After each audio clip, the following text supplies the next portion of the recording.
Paz do Senhor Jesus, seja mais uma vez bem-vindo ou bem-vinda ao canal do Estudo Bíblico José Carlos Maciel. Meu nome é José Carlos, para mim é ter um prazer ter você aqui no nosso canal. Você que se inscreveu recentemente, curta, comente, que é para nos ajudar. E você que assiste nossos vídeos e não é inscrito no canal, se inscreva. Não fique só assistindo, se inscreva também, que é para nos ajudar. Amém?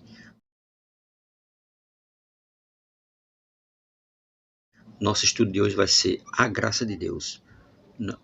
Carta de Paulo a Tito, no capítulo 2, versículo 11, que diz assim: Pois a graça de Deus se manifestou, trazendo a salvação a todos os homens. Trazendo a salvação a todos os homens. Nossa introdução vai dizer assim: Matthew Henry, comentando a carta a Tito, escreve: A doutrina da graça e a salvação pelo Evangelho é para todas as categorias e estado do homem. Tá vendo? A salvação pelo Evangelho é para todas as categorias e estado do homem. Nos ensina a deixar o pecado, a não ter mais relação com este. Note-se aqui nosso dever, em poucas palavras, negar a impiedade e as luxúrias mundanas, viver sóbria, reta e piedosamente, apesar de todas as armadilhas, tentações, exemplos ruins, maus costumes e vestígios do pecado no coração do crente. Com todos os seus obstáculos, nos ensina a buscar as glórias do outro mundo, tá vendo? Ela nos ensina a buscar a glória do outro mundo, a glória da eternidade. É isso que ele nos ensina.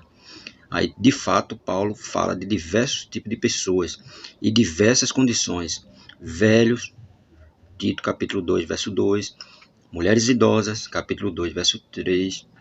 Mulheres novas, capítulo 2, verso 4. Moços, capítulo 2, verso 6. Servos, capítulo 2, verso 9. Senhores, capítulo 2, verso 9. Autoridades, capítulo 3, verso 1. Menciona maridos, menciona filhos. E com a expressão a todos os homens, abrange todas as categorias e estado do ser humano. Tá vendo? É isso que essa carta abrange. Todas as categorias e estado do ser humano. Nosso primeiro ponto vai dizer assim: a graça se manifestou, tornou-se conhecida. Tenhamos em mente que o público-alvo da carta, os que deveriam ser orientados por Tito, eram pessoas que faziam parte da igreja e não os de fora. Embora a graça divina tenha se manifestado para trazer a salvação a todos, somente os verdadeiros convertidos é que podem compreendê-la melhor, à luz dos ensinos bíblicos e sob a orientação do Espírito Santo, o ensinador, que o Espírito Santo é quem nos ensina.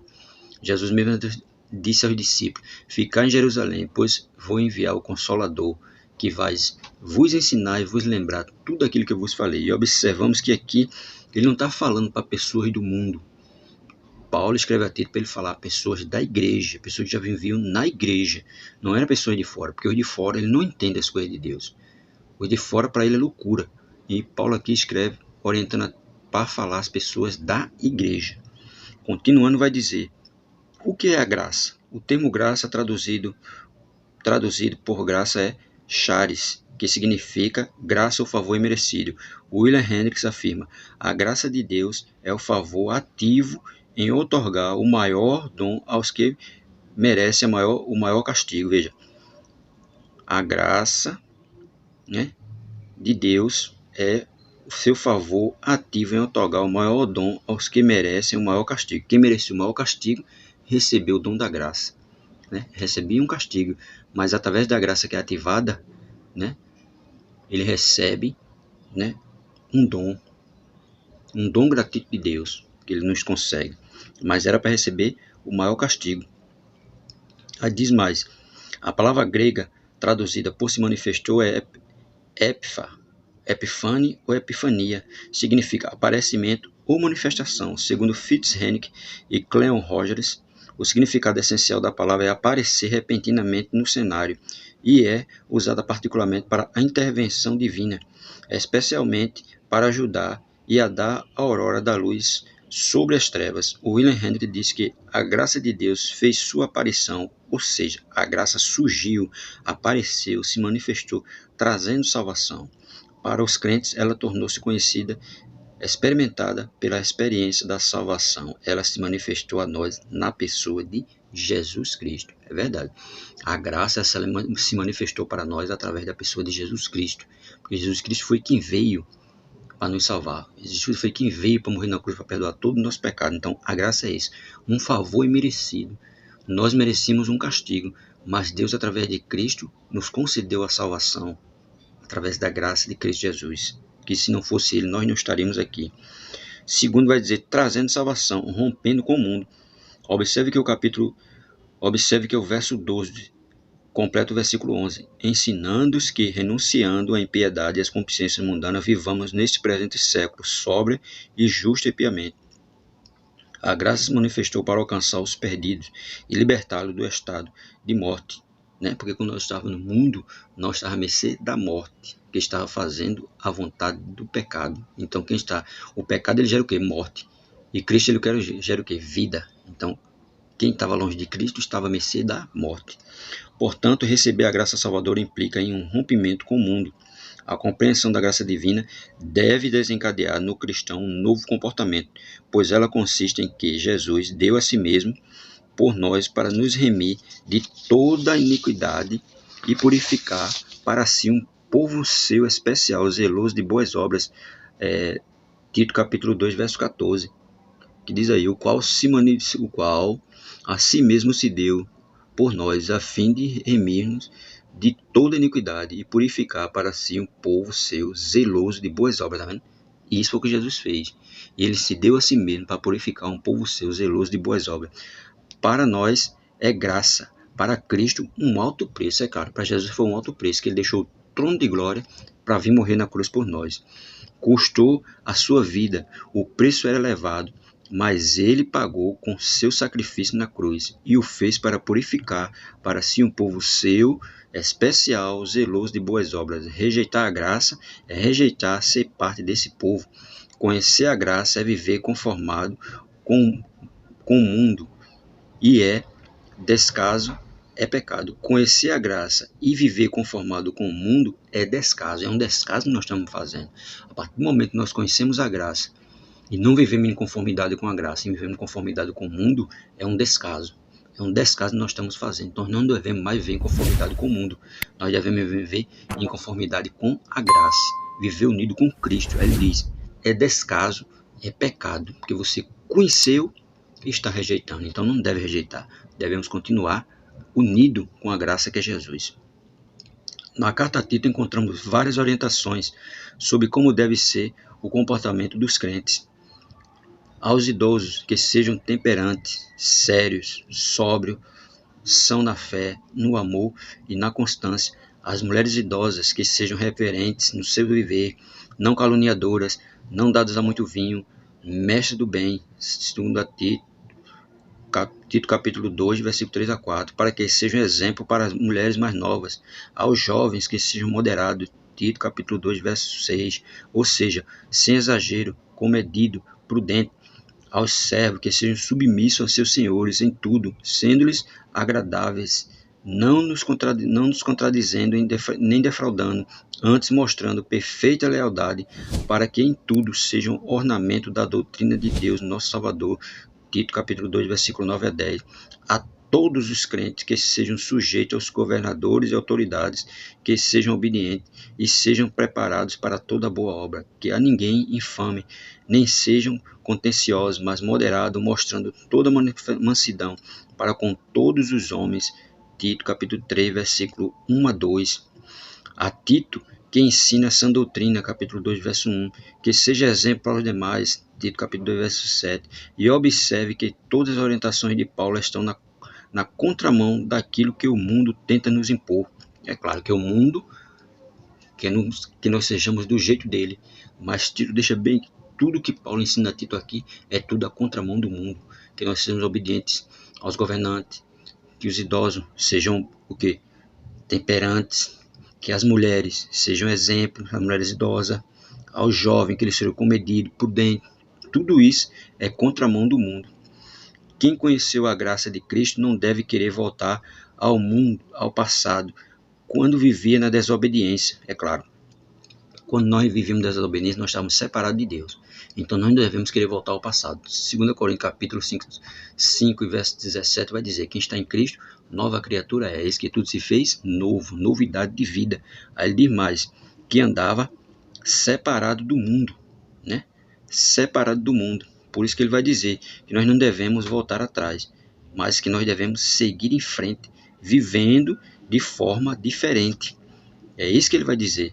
Quando vivia na desobediência, separado de Deus, porque também nós éramos outrora insensatos, desobedientes, extraviados, servindo às várias paixões, mas quando apareceu a bondade de Deus, o nosso Salvador e o seu amor para com os homens, não em virtude de obras de justiça que nós houvéssemos feito, mas segundo a sua misericórdia, nos salvou mediante o lavar da regeneração e a renovação pelo Espírito Santo. Tito capítulo 3, versículo 3 a 5, tá vendo? Quando apareceu a graça, ele nos lavou através da renovação. E agora nós vamos em novidade de vida. Então nós não podemos mais voltar atrás e fazer aquilo que o mundo nos impôs. Ainda demais, além de romper com o mundo, os fiéis também deveriam romper com aqueles que queriam ajudar a exação da fé cristã. Paulo se refere a este como os da circuncisão. Tito capítulo 1, versículo 15. E a seus ensinos como fábulas judaicas, mandamento de homens que se desviam da verdade. Tito capítulo 1, verso 14. O manual bíblico, né? Veja que o manual bíblico nosso não é mais fazer o que os rituais judaizantes nos impõem, porque nós estamos vivendo pela graça. Nós temos que fazer agora aquilo que Jesus nos manda fazer, e não a lei, porque nós fomos libertos da lei pela graça. Jesus cumpriu a lei, então nós não vamos mais fazer aquilo que a lei nos impõe, a fazer aquilo que Jesus nos impõe a fazer. Terceiro ponto vai dizer: todos os homens, Deus não age com discriminação, a libertação é para todos os homens. Aí diz aí, da mesma forma que todos são culpados diante de Deus, todos são salvos de seu amor e objeto de seu cuidado. Todos são alvos de seu amor e objeto de seu cuidado. Deus quer salvar a todos. Ele não faz distinção entre pessoas. Um belo exemplo da graça de Deus está na igreja. Idosos, idosa, jovem, servos, livres. Quantas pessoas distintas na idade e na classe social? As servos livres, né? Quantos? Muito. A graça de Deus a todos alcança. O jovem, o adulto, o idoso, o homem, a mulher, o escravo, o livre. Por isso que todos são chamados a viver a vida cristã, é claro. Quando Mateus capítulo 11, versículo 28, Jesus diz assim: vinde a mim todos. Jesus ele não faz acepção de pessoas, ele diz: vinde a mim todos. Independente de cor, raça ou crença, ele está chamando a ele todos. E é um convite para que nós possamos conhecer ele profundamente, se aproximar mais dele. É um convite que Jesus faz a todos os homens. Por isso que ele diz aí: jovem, adulto, idoso, homem, mulher, escravo, livre. Por isso que todos são chamados a viver a vida cristã. Lembremos que o evangelho é incluso, mas ele exige mudança. Tá vendo? Ele é incluso, é uma inclusão, nós somos incluídos. Através do evangelho nós somos incluídos na igreja cristã, incluídos na vida de Cristo, para viver a vida de Cristo. Mas ele exige o quê? Mudança.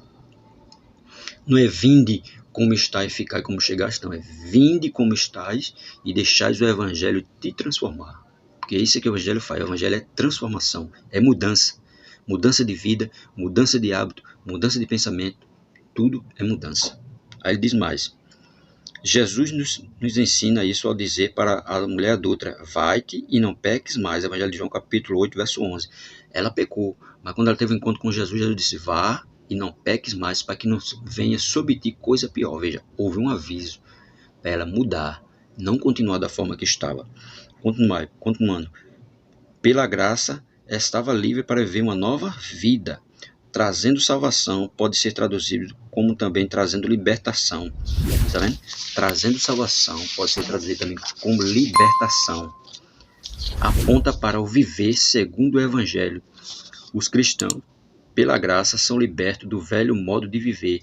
Não existe salvação sem liberdade. Não existe salvação sem liberdade. Porque a salvação ela nos dá a liberdade.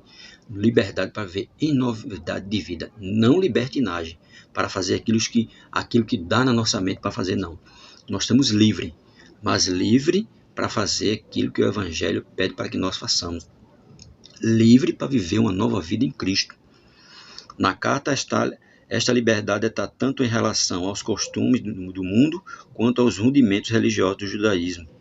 Pela graça, todas as pessoas, sejam homens ou mulheres, velhos ou jovens, escravos ou livres, são iguais perante Cristo. Na igreja, os valores são outros.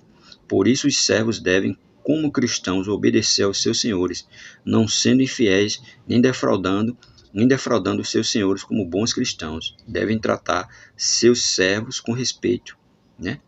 Veja aí, os senhores, como bons cristãos, devem tratar seus servos com respeito. É isso que deve ser feito, porque agora ele é um crente. Ele agora está vendo novidade de vida. Então ele tem que tratar os servos dele com respeito. Na época de Paulo havia escravos. Lembremos que o apóstolo escreveu a Filemon para que recebesse o escravo fugitivo. Mas agora, converso, o escravo se converteu ao cristianismo. Então agora é um escravo converso. Onésimo, como irmão em Cristo. Filemon, versículo 15 ao 17. No contexto do Evangelho, a relação entre as pessoas se dá na base do amor cristão, pois em um só Espírito fomos todos nós batizados, em um só corpo, quer judeus, quer gregos, quer escravos, quer livres, e a todos nós foi dado beber de um só Espírito. 1 Coríntios, capítulo 12, verso 13. Não há judeu nem grego, não há escravo nem livre, não há homem nem mulher, porque todos vós sois um em Cristo Jesus. Gálatas capítulo 3, versículo 28, é claro. Em Cristo todos nós somos um só. Não existe senhores, não existe escravo, todos nós somos livres, todos nós somos um só corpo em Cristo Jesus. Então, somos um só. Jesus não faz acepção de pessoa, não, fulano tem mais dinheiro, fulano é pobre, fulano tem mais influência, fulano é mais... Não, para ele não tem isso, para ele todos nós somos iguais. Ele não faz acepção de pessoa, ele não divide o ser humano por classes sociais, não, para ele é uma classe só. Todos são servos dele, todos são livres através da graça, todos somos dele, todos somos de Deus, através de Cristo Jesus. Para ele não tem classe A, classe B, classe C, não, é tudo uma classe só. Servos de Jesus Cristo, libertos do pecado pela graça salvadora que foi manifestada através de Cristo Jesus. Para concluir, 2 versículos para nós que diz assim: mas agora fomos libertos da lei, havendo morrido para aquilo em que estávamos retidos, para servirmos em novidade de espírito, e não na velhice da letra. Romanos capítulo 7, verso 6. Para a liberdade, Cristo nos libertou. Permanecer, pois, firme, e não vos dobrei novamente a um jugo de escravidão. Gálatas capítulo 5, versículo 1. Consideremos estas orientações em nosso viver diário, que nós estamos livres. Nós não estamos mais retidos sob a lei, não. Nós agora estamos livres. Cristo nos libertou, tanto do pecado como dos rudimentos da lei. Nós estamos livres em Cristo Jesus, libertos para fazer a vontade de Jesus. Não para viver em libertinagem, não. Libertos do pecado, para não mais servir ao pecado, mas servir a Jesus.